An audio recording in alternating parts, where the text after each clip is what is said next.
Hey guys, welcome to Unit 5. We are graphing logarithmic functions today. Example 1. Graph the parent function y equals log base 2 of x. Now I just want to tell you right now, this is the first time that, well, I wouldn't say not all of us, but the first time most of us are studying graphing log. Before we start, log is, remember, log base, any base, okay, log any base of a number is simply just an irrational number. Irrational number is a decimal number that the decimals do not repeat. So that's why it's called an irrational. But memorizing the decimal numbers is really difficult. So what we want to do is we want to work smarter on these type of questions.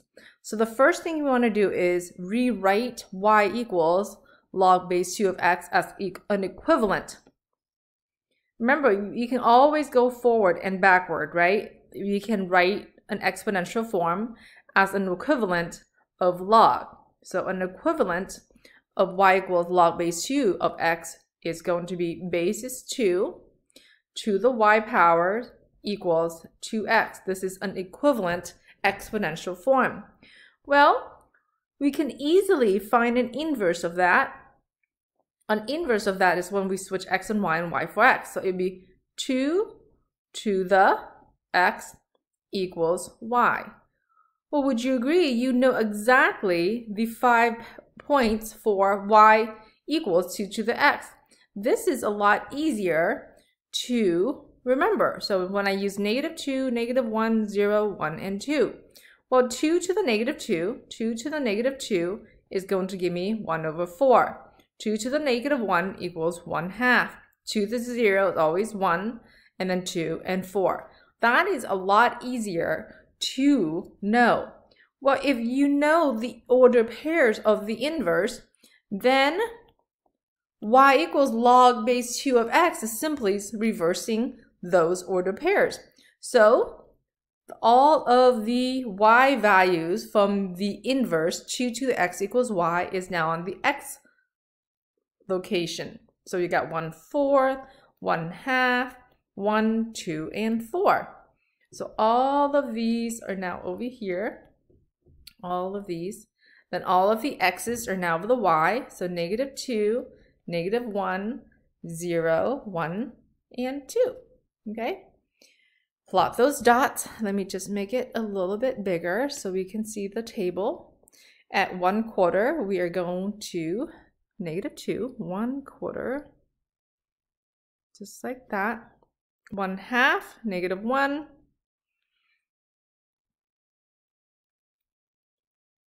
1, 0, 2 up 1, and 4 up 2. As you can see, I cannot touch the y-axis. And if you remember, the exponential functions had a horizontal asymptote. Because this is its inverse, then you will have a vertical asymptote at x equals to 0. Okay, so log functions and exponential functions are inverses of each other.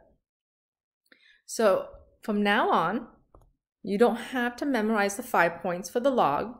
Quickly write down the inverse function, get the 5 points for the inverse function, and then switch them, okay? This is the parent function, so as you know already, h and k will both be 0. Axis of symmetry, right now, we're going to say none, NA. X intercept, we do have one, y equals to 0, which is 1, 0.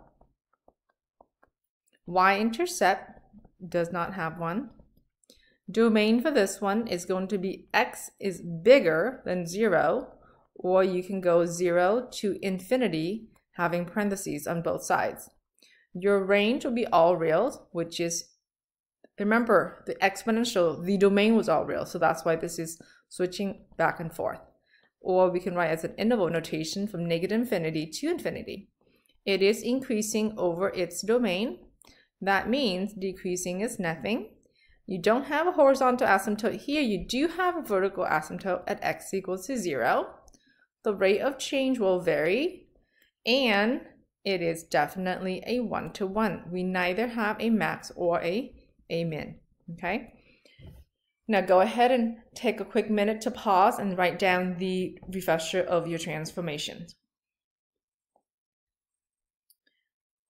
Steps to graph any function in HK form. And if you guys remember, we have had these tables before. First, figure out what the parent function is. Look at the base. Each parent has a different base. Make a table for the parents. Figure out what your A, H, and K values are. State the transformations. Make a new table with the transformation, and then graph your point. So for example 2, y equals negative log base 2 over x minus 4 plus 5. Now, excuse me. Let me give you the format of log function. It's always going to be y equals, your a value is going to be in the front, times log, and then you have your base down here.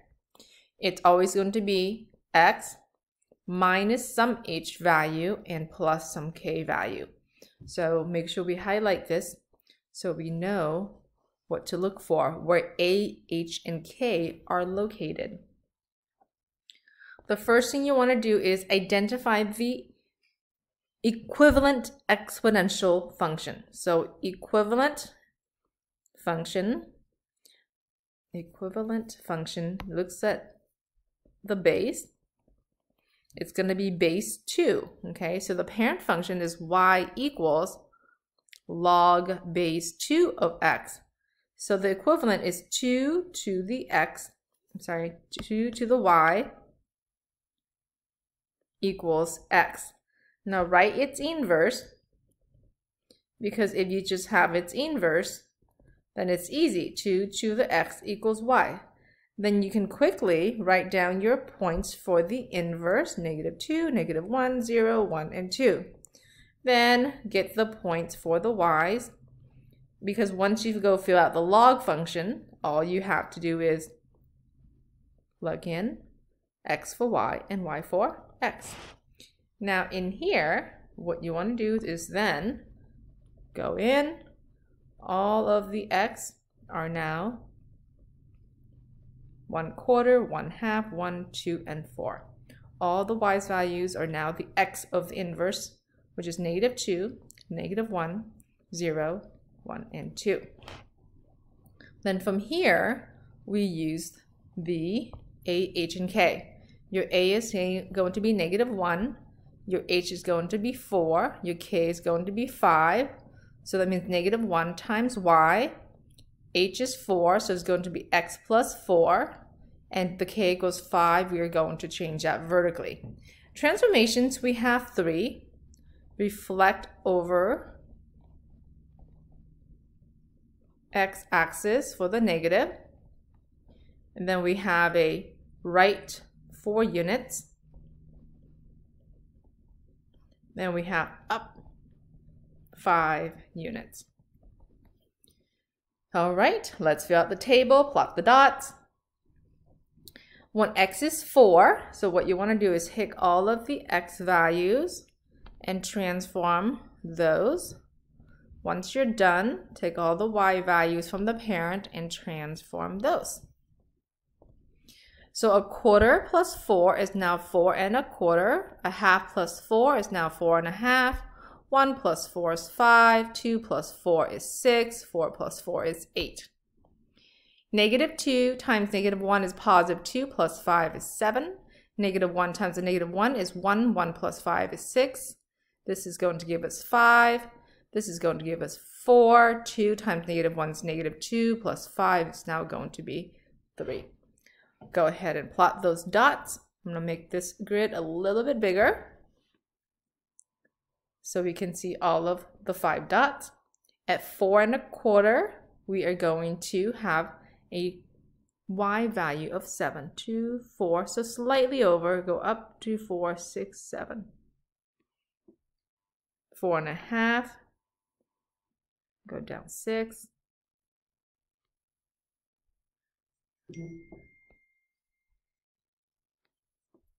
at 5, make a perfect dot at 5. Whoops.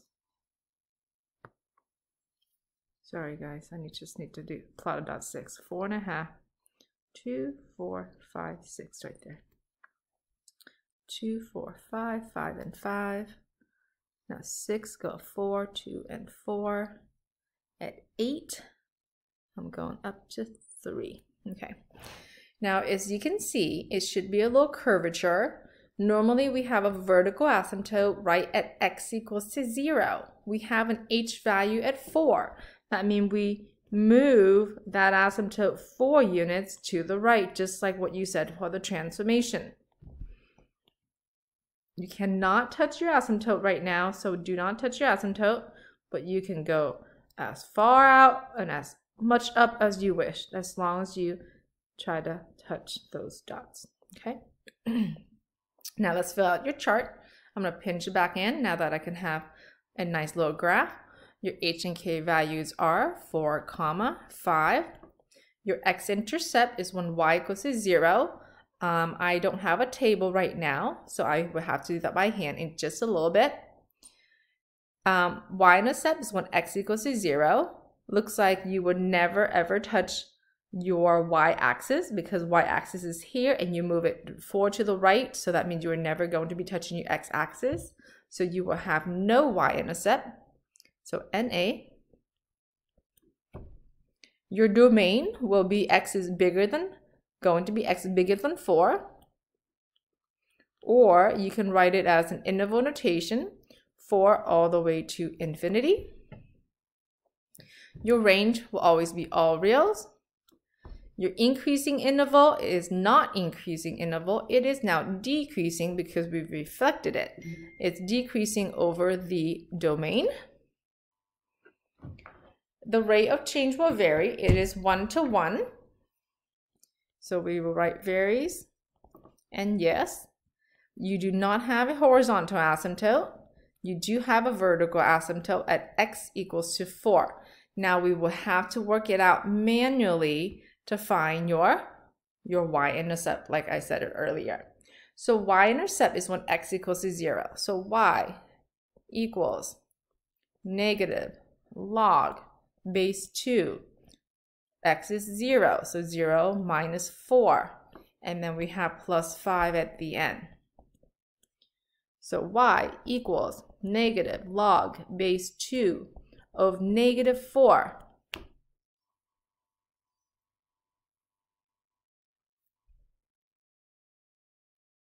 Plus 5. Oh, we already said that the y-intercept doesn't exist, huh? Ignore that. My bad.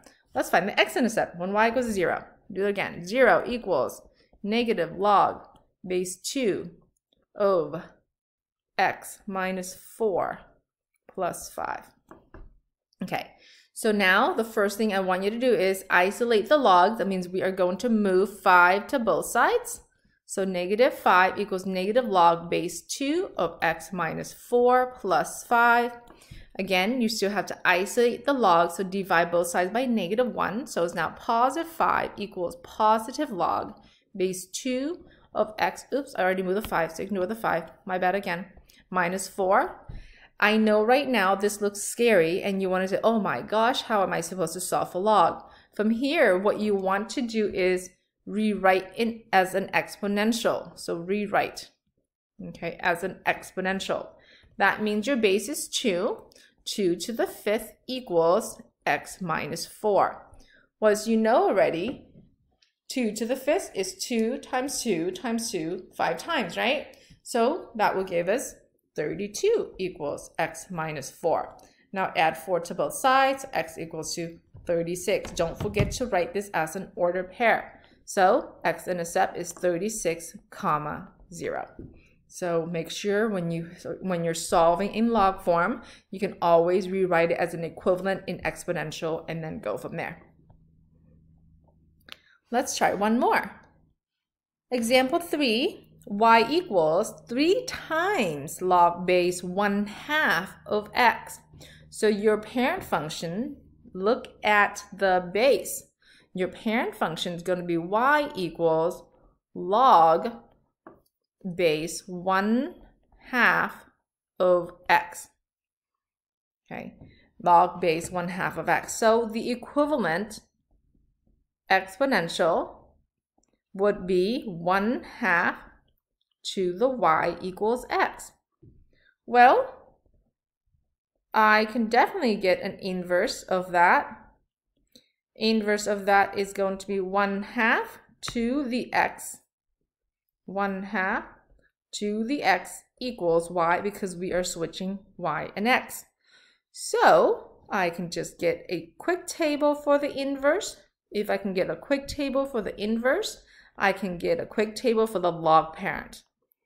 Negative 1/2 is the power, so 1/2 to the negative 1/2. Remember, we talked about this before. When you have a negative exponent, you can flip the inside. So that's 2 to the positive 2 equals 4. So we have 1/2 to the negative 1, that equals to 2. You have 1/2 to the 0 is 1. 1/2 to the 1 is 1/2. 1/2 to the second power is going to be 1/4. So those are all of the points for the exponential inverse. So the log is switching y and y for x. So 4 goes here, 2 goes here, 1 goes here, 1/2 goes here, and 1/4 goes here. This is -2, -1, 0, 1, and 2. Now let's identify your a, h, and k. Y equals 3 times log base 1/2 x. Your a is 3, your h is actually 0, and your k is also 0. Which is awesome, because I don't have to change any of my x value. I just have to take my y value and multiply it to 3. So x will maintain 4, 2, 1, 1/2, and 1/4. Your y's will get 3 times as big. So -6, -3, 0, 3, and 6. There was no horizontal translation left or right, so your asymptote will stay at x equals to 0. Let's state the one transformation. It's a vertical stretch factor of 3. That's the only transformation we have for this question. I'm going to make this a little bit bigger so we can see the dots. So go ahead and plot your 5 dots.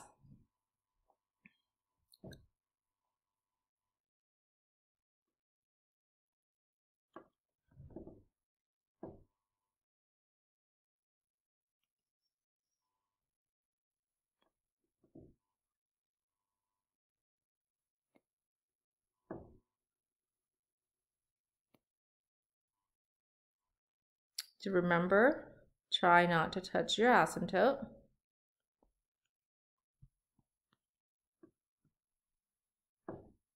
Okay, so those are the dots, and I connected them. Now, h and k, that will be 0, 0. X intercept, we can just look at the table, and we know it's going to be 1, 0. Y-intercept, we can't touch the axis because the vertical asymptote is right there. So we are going to say NA. Your domain will be from 0 all the way to infinity because it cannot be 0 or negative. Your range will be all reals. It is not increasing, it is decreasing. And it's decreasing over the interval. Now the reason it's decreasing is because your base is 1/2, okay? Rate of change, that will vary. We don't have horizontal asymptote on log. We do have a vertical asymptote at x equals to 0. And let me pinch it all the way in so you can have a complete picture of what this is supposed to be like. All right, so we have one more example and we are done with this skill. Last example is f of x equals log base 6 of x plus 4 plus 3. Now, as you can see, each log function has its own base, so you have to be really careful of identifying the log parent. So the parent function would be y equals log base 6 of x. you want to write an equivalent. Okay, so your base is 6, 6 to the y equals x. Then you want to write an inverse. Now you don't have to if you're pretty good at identifying the points in your head. I'm a visual learner, so normally I want to write things down so I don't make silly mistakes. So 6 to the negative 2 equals 1 over 36. 6 to the negative 1 equals 1 over 6. 6 to the 0 is always 1. 6 to the 1 is 6. 6 to the square is 36. Those are the inverse functions, so make sure when you write it in your parent, you want to write the y from the inverse over here. Okay, 1, 6, 1, 6, 36. Now we get negative 2, negative 1, 0, 1, 2. The transformations, we have quite a few. We have a negative 4 for the h and a positive 3 for the k. A value is 1. So x minus 4 and y plus 3. That means right away we can fill in negative 4, comma 3. So negative 4 is going to be the horizontal shift to the left. So right away, if you know that, you can even move your vertical asymptote 4 units to the left straight away without doing much work. Your transformation is 4 units to the left, and then you have 3 units up. Okay.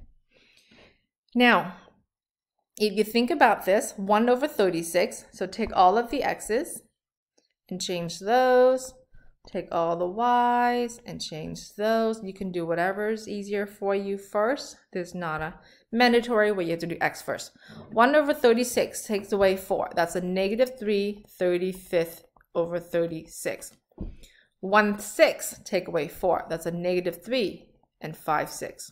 1 take away 4 is negative 3. 6 take away 4 is going to be 2. 36 take away 4 is going to be 32. Negative 2 plus 3, 1. Negative 1 plus 3, 2. And 3 and 4 and 5. Well, negative 3 and 35 over 36 is pretty darn close to that asymptote. I'm just going to go as close as I can and go up 1 unit. Try not to touch the asymptote. There you go. Whoops, keep disappearing on me. Then negative 3 and 5/6 go up 2. Again, try my best to not touch the asymptote. Those two dots are pretty close to each other. Negative 3 go up 3.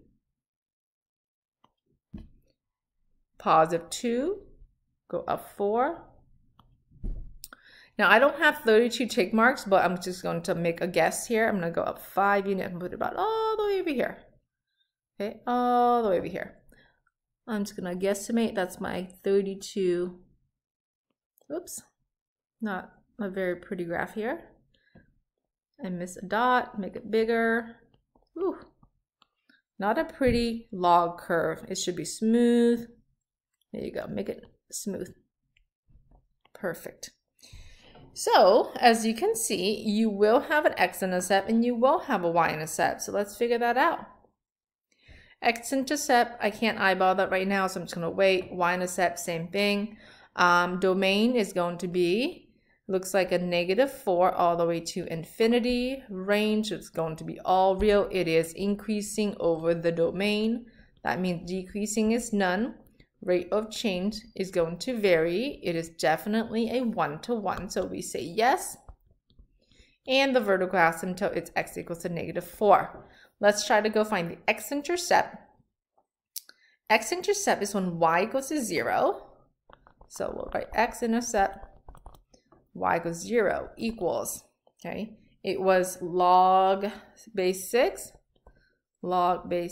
of x plus 4 plus 3. So first thing is move the 3 to the other side. So that's negative 3 equals log base 6 of x plus 4. Log is already isolated, so now rewrite it as an exponential. 6 to the negative 3 equals to x plus 4. So 6 to the negative 3 is the same thing as 1 over 6 to the positive 3 equals x plus 4. And you think about it, 6 to the third is 6 times 6 times 6. That's 1 over 216 equals 2 plus 4. Minus 4 to both sides. X is going to be, oops, add an X in there. X is going to be 1 over 216, take away 4 is a negative 3, 215 all over 216. So write it as an order pair, negative 3, 215 over 216, comma 0. Y-intercept is when x equals to 0. So Y-int, y equals log base 6. X is 0, so 0 plus 4 is 4, plus 3. Believe it or not, this is as far as you can go right now, so leave those just like that, okay? So Y-intercept is 0, comma, log base 6 of 4 plus 3. Later, you will learn how to find the decimals of those.